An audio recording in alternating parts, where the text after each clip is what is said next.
Hey, if you're seeing this, that means you're either getting ready to watch the book review or the movie review. Now, being that this is October, I'm doing these on Dracula, as you probably already know.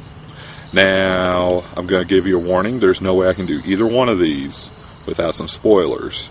So if you're one of those, it's going to get all bent in shape because I give away a couple of things. You don't want to watch this. Go read the book, go watch the movie, then get back with me, and we'll see if we agree. Other than that, if you don't mind, we're going to have some fun, and I think you're going to enjoy it.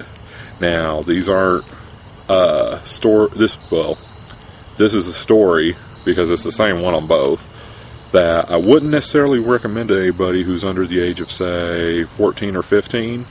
So definitely keep in mind that PG rating, especially on the movie. There's some visuals there that I just don't know. I don't know if I can in good conscience not say anything about it. But, you know, hey, they're classics. If you dare, enjoy.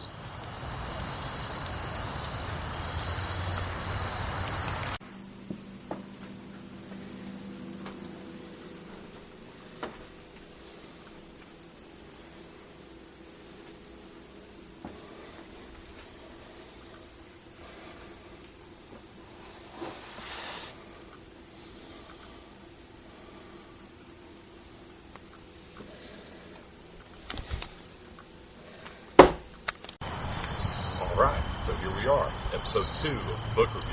And since we're so close to Halloween, I thought what better than the book Dracula. I know you probably can't see it from there, but hey, I've got it right here. This, of course, was written by an author by the name of Bram Stoker. 1897 was when it was published. Now, he pulled from several different stories. Now, of course, he was writer, born in Ireland, and he spent 7 years studying European folklore. He came across 2 stories in particular. One, the story of Vlad Tepes, the Impaler, also known as Vlad Dracula. Now, he was a Romanian lord who fought back the Ottoman Turks. He did, in fact, live in Transylvania. And you can look most of that up on the internet. I'm not going to bore you too much with too many details. It's just a basic overview, of course. Now, the second story that he embellished on and used to combine and, let's say, fill out the character Dracula was the Baroness. Her name's got to leave me now. Oh, Madame Bathory. Now, she was notorious for being quite literally bloodthirsty. In fact, they said she was the closest to the vampire that you would ever come across. Now, she was, of course, infamous for she would go out, have her men scour the countryside, bring in virgins for what was supposed to be more or less a finishing school. It was an opportunity to become a noble. Well, little did they know, they were sending their daughters out to slaughter. She would bring them in, literally torture them to death, drain them of their blood, and bathe in it because she thought it would make her immortal, preserve her beauty. So there's where a lot of that vampire legend was inspired. Anyway, he took that, combined it with the already bloody persona of Vlad Dracula, made it a little more easy to pronounce by making it Dracula, and thus the Count was born. Now, this story, of course, takes place in what was then present day, the late 1800s. John Harker, who's a journeyman just coming into practice as a solicitor, more or less a big-time real estate agent in England back at that time.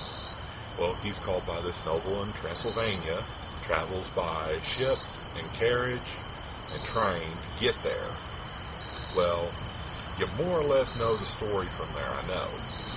Details being, of course, that he was there to make everything legal because he was buying an abbey there in Essex, England. Now, while he was there, the Count was very gracious, and he's actually very charmed by him. You know, he finds some strange characteristics. One of the things being that he says, "Now I implore you, this is a command. I am the Lord here in my land, you will obey it.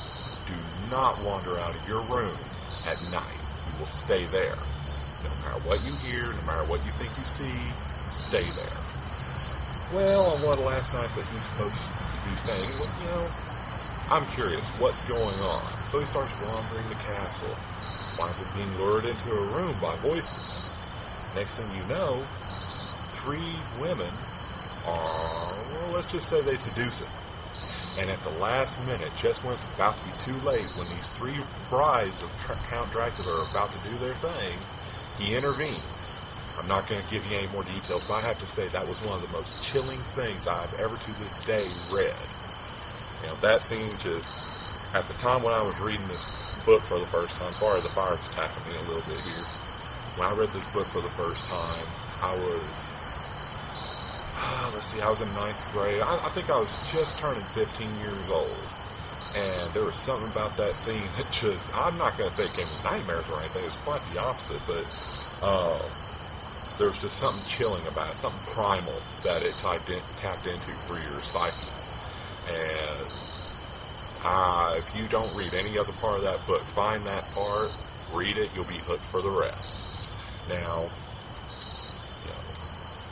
obviously, there's the intervention there by Dracula, and just when he thinks everything's going to be legitimate, he winds up being held prisoner. Now, during that time, he's being kept alive, but just long enough for Dracula to make everything legal for his purchase. Because, of course, he's wanting to go into the teeming masses. He wants to mingle with the new people. Because, more or less, except for a small town of gypsies, his country's abandoned. He's running out of places to hunt. At least that's what you more or less read into it. Anyway, John Harker manages to escape sometime later, so we're just going to leave it at that. Dracula, of course, in the meantime, has made it to England. Now he's got his abbey there, he starts hunting, and he finds an interest in Lucy Westerna, who is wealthy, okay? She is kin to a very, very wealthy family, very connected. While we're at it, I need to go ahead and clarify, there's also the one character, Renfield, who is committed in the asylum. He's connected to Dracula. He's insane. Serves for some disturbing scenes. There's Dr. Seward, of course, who is the head of the asylum. He is also watching over Lucy during her condition. Now, Wilhelmina Harker, who is an adopted daughter of Dr. Seward, John Harker is engaged to her. So now everyone's connected, you see. Long and short of it, without giving too much of a spoiler, because, okay, look, this is a classic book, so I'm going to embellish on this a little bit more than I would others, just because I guess that you already know the basics of what's going on here. But all these people connected. There's the death of Lucy.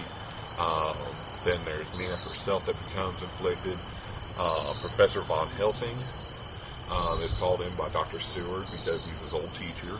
And he's more knowledgeable about the supernatural, if you will. And, odd diseases. So he catches on to all the hints that are going on. And next thing you know, everyone goes from saying, what's this condition? What's this disease? To, are you serious? We're hunting something called a vampire? This is mythology, right? Well, apparently not. Okay, so we've got the fire built back up. We're ready to go. Now, that gives you a basic overview without too many spoilers, other than what you probably already know from watching the movies and everything, of what goes on in the book. Now, I'm going to talk about writing style. Now, though I can't recall the exact word for this style, it was one that was real common at this time. Excuse me. Where the style is that it's compiled together almost as if you are a researcher, an investigator, who's been handed all these journals and letters, and you're reading through them. So you're figuring out this story just like someone who's finding out about this secondhand, maybe even third. But you have first-hand accounts that have been gathered together as reports, letters, diary journals, newspaper articles, all combined together into one linear format. In fact, even at the end, there's a count of what happened to the two main characters, John Harker and, by then, Mina Harker, on what happened for later on in their lives, brief as it might be. So, as far as if you pick up this book and you're expecting to read Once Upon a Time, blah, blah, blah, the end, not that format. Don't approach it with that mentality. You gotta be ready to do a little bit of thinking work for yourself. Although, it's an easy read. On a scale of 1 to 10, 10 being the easiest read, I'm going to say that this rates about 7. So, because, you got to do some mental work, okay? It's not laid out for you in a blueprint. It's more like a schematic. You work your way through it, you think about it, you process what you've read, you got it. But on the other hand, it's by far not the hardest read you'll ever have. This isn't studying for the SETs, y'all. This is just, reading your sister's diary, okay? Some ways quite literal. Now, as far as how it's written, it definitely shows its age. You gotta remember, this is written late 1800s. So be ready to, reread a couple sentences. Now, some of the scenes, by today's standard, well, you know what? Given the quality of some movies lately, I'm going to say that it's not really overdone. But there are some where you're going to blink and it's like, okay, did that just happen? You reread and you go, well, okay, yes, that's how it happened. You got to understand that at the time, this was considered quite possibly the most psychological and also bloodiest book written, okay? Especially to be mainstream. Oh, interesting note, this wasn't immediately a bestseller. This was actually initially sold along with the penny novels. It wasn't expected to do very well. I was like, oh, really? That's what you're going to write about? Okay, good luck if you expect to make any money. But it became more and more popular. They started doing more elaborate publications of it. It became more widespread. And as people got a hold of this story, they just couldn't get enough. And obviously here we are over 100 years later, and we're still talking about it. Now, of course, it was made into several different interpretations, several different publications, several different movies. Matter of fact, the movie review is next. Everyone thinks more stereotypically of the Bela Lugosi Dracula, and hey, that's a great one. Don't get me wrong, but it didn't follow the novel very well. Now, if you've seen Bram Stoker's Dracula, that was done in 92, I believe. Yes, 1992. Which, by the way, that's the movie review. Stay tuned. That stays more true to the novel than any interpretation that was done before or since. So keep that in mind. Now, overall, do I think that you should go out and buy this book? Well, that's hard for me to decide. Here's why. One, it's a classic. Okay? Not that that should deter you or anything, although it does bring to mind a quote by Mark Twain. I don't want my books to become classics, because classics are books that everyone says they've read, but no one's ever cracked. Meaning, everyone likes to say they've read them, but no one ever does. So, this qualifies as a classic. There's a lot of people say they've read it. They have not. I've read this book 2 or 3 times at this point, and I tell you what, every time I open it, I find something new, because like I said, you gotta work it a little bit. So where to buy it or not? Well, it's at the library. So here's my actual suggestion. Don't buy it first thing. Even if you're a vampire fan, and especially if you think, oh, I'm a vampire fan because you've read the Twilight books. Don't. Okay? This is a whole other animal here. And I know my fire's dying out and you're probably having a hard time seeing me, so we'll fix that soon. We're almost wrapped up. I'm going to suggest go to the library, check it out, read it for a day or two, or at least while you're at the library, if you can't check it out, read the first 2 or 3 chapters. If it doesn't have you grabbed by then you didn't spend money on a book that you're going to have to sell used now. Now, Me personally, I say if you're into literature, especially of this time period, if you're in the Victorian era, if you've read classics before and were able to get through them, enjoying whatever, then yes, definitely go pick this out. On a scale of 1 to 10, I give this one an 8. And, this is definitely deserving of its status as a classic. The imagery is unbelievable. Just my suggestion while reading it is to just relax, open your mind to it, and try as best you can to put yourself in these people's shoes. Male or female now, guys, I know that's going to get hard on some of these girls' journals, but just try to approach it from what their mentality would be. Trust me, it's worth the exercise. And who knows, you might learn a little bit about yourself.